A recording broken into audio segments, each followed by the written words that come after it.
Airport থেকে আমাকে receive করতে আমার বাসায় না নিয়ে আমার নিয়ে গেছে আপনার বসিলা। এই 3 বাচ্চার মাকে বিয়ে করার পর আপনি বুঝতে পারেননি যে সে আনম্যারিড না? এটা আপনি না আমি তখন বুঝতে পারছিলাম, তখন বুঝার পর আমার করা কিছু ছিল না। নয়নার লিপি এখানে থাকতো, দীর্ঘদিন ছিল।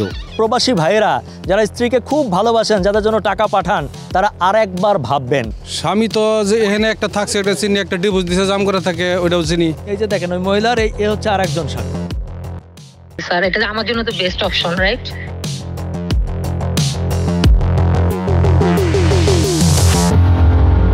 সুপ্রিয় দর্শক মণ্ডলী, আসসালামু আলাইকুম। মানুষের জীবনের গল্প কখনো কখনো হার মানায় সিনেমা কিংবা নাটককেও।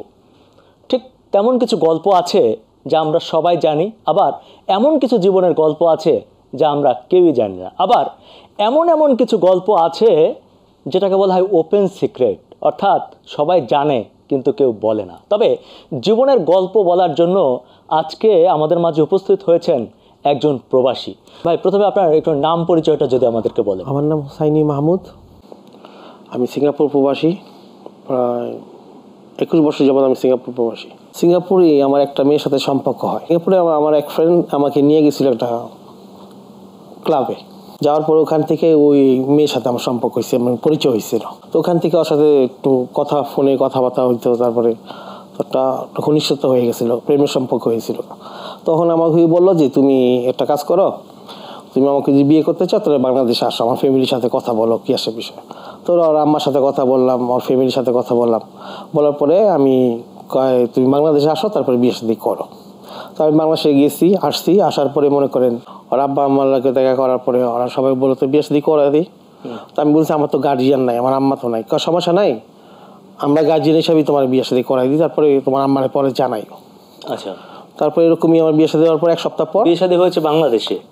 বাংলাদেশে এসেছিল। জি। আচ্ছা, তখন এই ফ্ল্যাটের মধ্যে যে ফ্ল্যাটটা যে ভাড়া নিছে আমাকে বলতেছে এই ফ্ল্যাটটা বিক্রি হইব, তো এই ফ্ল্যাটটা আমরা কিনে নিই। তো আমি বলতেছিলাম আমার কাছে এত বিগ অ্যামাউন্ট নাই। তো আমার বলছে এখন ডাউন পেমেন্ট 15 লাখ টাকা দিলে চলবো। এই 12 লাখ টাকা ডাউন পেমেন্ট দিলাম। তো আমাকে আমার শাশুড়ি বলতেছে চিন্তা করো না, ভয়ের কিছু নাই বাজান, তুমি আসলে তোমার নামে তোমার ফ্ল্যাট আমার মেয়ে দিয়ে দিব, কোনো ব্যাপার না, ভয়ের কিছু নাই। ফ্ল্যাটের রেজিস্ট্রেশনটা কার নামে হলো? আমার ওয়াইফের নামে। আপনার ওয়াইফের নামে? আপনি তখন সিঙ্গাপুরে? আমি যখন সিঙ্গাপুর। ওকে, তারপর কি করলো যে আমার বলতেছে যে সাভারে আমার আব্বা আমার জায়গা দিছে একটা 5 কাঠা, তো ওখানে বাড়ি করতে চাই। আমাকে একটা বাড়ি করতে বলে ভাড়া দিয়ে দিলে মনে করো প্রতি মাসে 30-40 হাজার টাকা ভাড়া আসবো, তো তোমার আর কোনো চিন্তা নেই, তোমার কোনো জব করার দরকার নেই। অলরেডি একতলা কমপ্লিট, দোতলাও কাজ শেষ হয়েছে, আর কতদিন পর ভাড়া চলতেছে অলরেডি। তো আমি কিছু কসমেটিক কিনাকানা করে শপিং টপিং কইরা আমি বাংলাদেশে এসে বসি। তো এয়ারপোর্ট থেকে আমাকে রিসিভ করে মানে আমাকে তো নিয়ে যাবো ফ্ল্যাটে, অবশ্যই আমার বাসায়। আমার বাসায় না নিয়ে আমার নিয়ে গেছে আপনার বসিলা। আমিও জানতাম, আমি জিজ্ঞেস এখানে কেন। আচ্ছা, আমাদের ফ্ল্যাটে একটু সমস্যা হয়েছে, ওটা একটু ভাড়া দিয়ে দিচ্ছি এখন। তো আপাতত আমরা বসিলা থাকি 2-3 মাস, তারপর আমরা শিফট হয়ে যাবো অন্য জায়গায়। তো 1 মাস 10 দিনই ফ্ল্যাটে রইল বসিলা থাকার পরে ওখান থেকে আবার সেটেলিং চেঞ্জ করে আমাকে বলতেছে কি চলো আমরা নিজের বাসায় চলে যাই সাভারে। তো আমি তো বলতেছি যে তুমি আসার পরে বলছিলা যে তোমার আম্মা বলছিল, তুমি বলছিলা আমার একটা বাড়ি, আমার ফ্ল্যাটটা আমার নামে লিখা দিব, সাভার বাড়িটা তোমার নামে থাকবো দুজন, এটা তো বলছিল তাই না? তুমি তো প্রমিস করতো, তো এটা করো। এই স্টার্ট হয়ে গেল ঘর। মানে যখন আপনার টাকায় পাঠানো কেনা বাড়ি, জি ফ্ল্যাট, যখন আপনি নিজের নামে দিতে বললেন, তখন আপনার প্রতি টর্চার শুরু হয়ে গেল। আচ্ছা, 2 সপ্তাহ আমার পুরো মেন্টাল টর্চার করতেছে। স্ত্রীর কি আগে কোনো বিয়ে বা অন্য কিছু আছে? হ্যাঁ, আগে একটা বিয়ে হয়েছিল, ওই ঘরে বাচ্চাও আছে। বাচ্চা আছে? পরে জানতে পারছি। বাচ্চা কয়টা? বাচ্চা 3টা। 3টা বাচ্চার মাকে আপনি বিয়ে করলেন, এটা আপনি জানতে পারলেন? আমি তো প্রথম বিয়ে করার পর জানি নাই, তারপরে। দর্শক মণ্ডলী, সম্ভবত এটার নামই প্রবাসী, যারা ধুকে ধুকে পদে পদে শেষ হয়ে যায়। একটা মেয়েকে সে ভালোবাসলো, প্রেম করলো, দেশে এসে বিয়ে করলো, মেয়ের নামে সম্পত্তি করলো, ফ্ল্যাট করলো, দোতলা বাড়ি করলো। তারপর উনি জানতে পারলো যে সেই মেয়েটি ছিল 3 বাচ্চার মা। এবং বাচ্চারা কত বড়? প্রায় বড়, একজন মেট্রিক পরীক্ষা দিল এবার এসএসসি পরীক্ষা এসএসসি দিবে। পরীক্ষার্থী, হ্যাঁ। হ্যাঁ। আরেকটা মেয়ে ক্লাস 8-এ পড়ে, আচ্ছা, আরেকটা মনে হয় ক্লাস 6-এ পড়ে। তো এই 3 বাচ্চার মাকে বিয়ে করার পর আপনি বুঝতে পারেননি যে সে আনমেরিড না? এটা আপনি না না, আমি কখন বুঝতে পারছিলাম, তখন বুঝার পড়ার পর আমার করা কিছু ছিল না। তারপর আমাকে বলতেছে, দেখো আমার ঘটনা হয়েছে, এখন কি করবা তুমি, আমাকে কি তাড়াই দিবা? তারপর আমি মানবতা দিতে খেয়াল করে দেখলাম যে যাই হোক। আচ্ছা, বর্তমান অবস্থা কি বলেন তো? এখন কি অবস্থায় আছেন বা তাদের সাথে? এখন প্রায় 2.5 মাস যাবত তাদের সাথে কোনো সম্পর্ক নাই, তো আমার কোনো যোগাযোগ না, আমাকে ফোন দিয়ে ঠেট দেয় শুধু। একজন লিপি আক্তার যে কিনা এই প্রবাসী ভাইটিকে থ্রেট দিয়েছে যে ভবিষ্যতে তার ফার্ম গেটে ভিক্ষা করতে হবে। দর্শক মণ্ডলী, আমরা দেখতে চাই যে সেই লিপি আক্তারের শক্তি কত, তার ক্ষমতার উৎস কি। প্রবাসীদেরকে নিয়ে যারা এভাবে খেলা করে তাদেরকে তো সহজে ছেড়ে দেওয়া যাবে না। আমরা ফিল্ডে যেতে চাই এবং দেখতে চাই যে এই লিপি আক্তারের ক্ষমতা কতটুকু এবং তার অপকর্ম আর কোথায় কোথায় আছে। ওয়ালটন এসিতে ইনস্টলেশন একদম ফ্রি।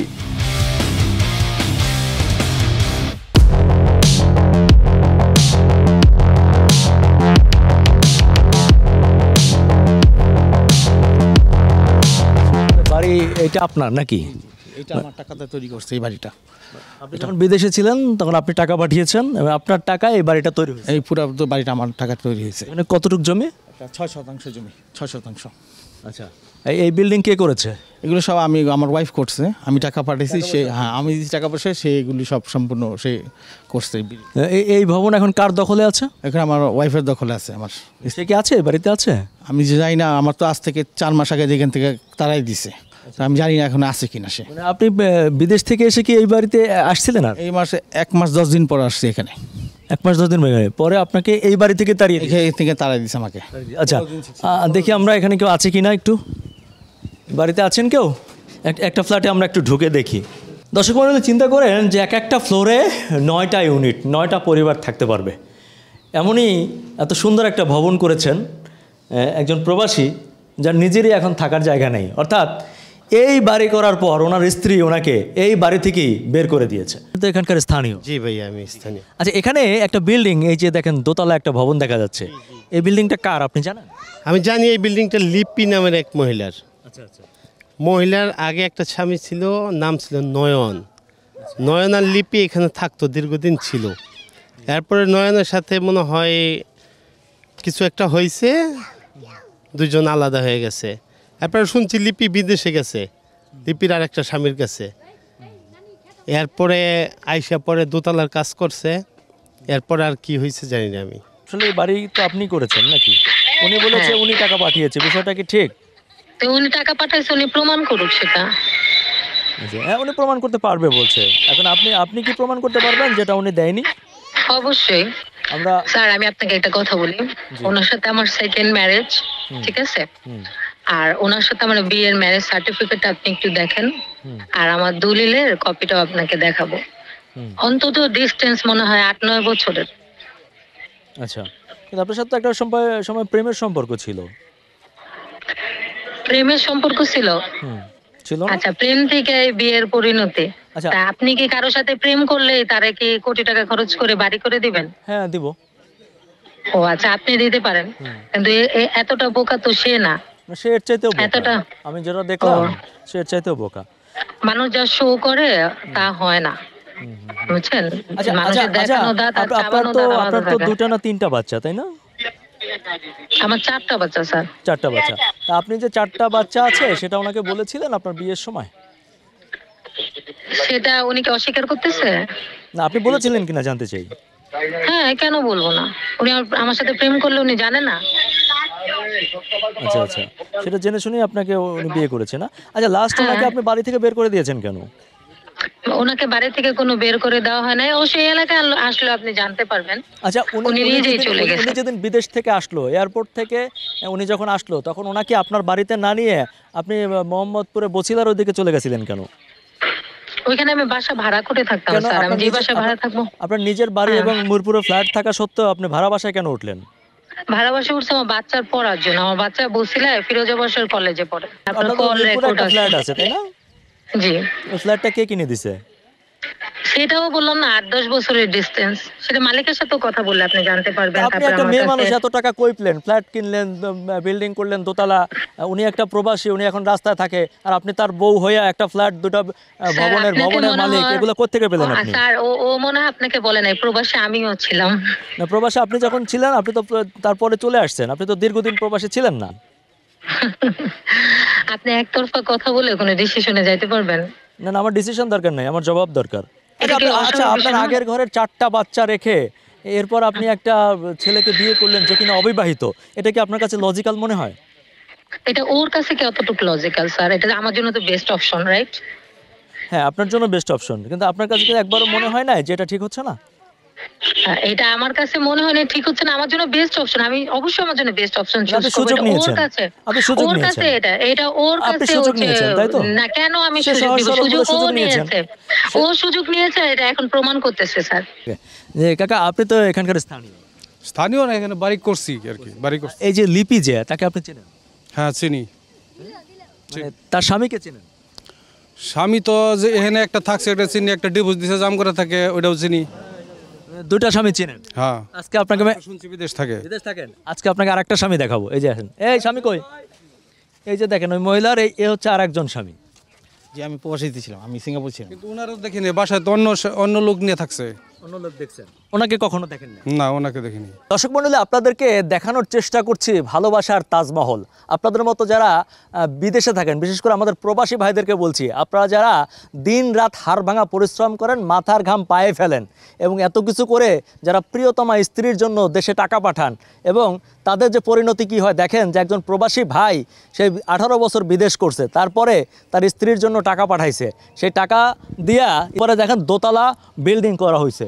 সবই করা হয়েছে একটা লোকের টাকায়। এই যে প্রবাসী ভাই আমার পাশে আছে, দেখেন ওনার টাকায় এই ভবন করা হয়েছে। এবং উনি যখন বিদেশ থেকে আসছে, তখন এই জমি ভবন তো ওনাকে দেওয়াই হয় নাই, বরং এই ভবনের নিচে একটা রুম থেকে ওনাকে দীর্ঘদিন আটকে রেখে পরে এই রুম থেকে তাকে বের করে দেওয়া হয়েছে। এখন এই ভাইয়ের থাকার জায়গাও নেই। আপনাদেরকে বলছি, যারা প্রবাসী ভাইয়েরা, যারা স্ত্রীকে খুব ভালোবাসেন, যাদের জন্য টাকা পাঠান, তারা আরেকবার ভাববেন যেন আপনার পরিণতি এই ভাইয়ের মতো না হয়।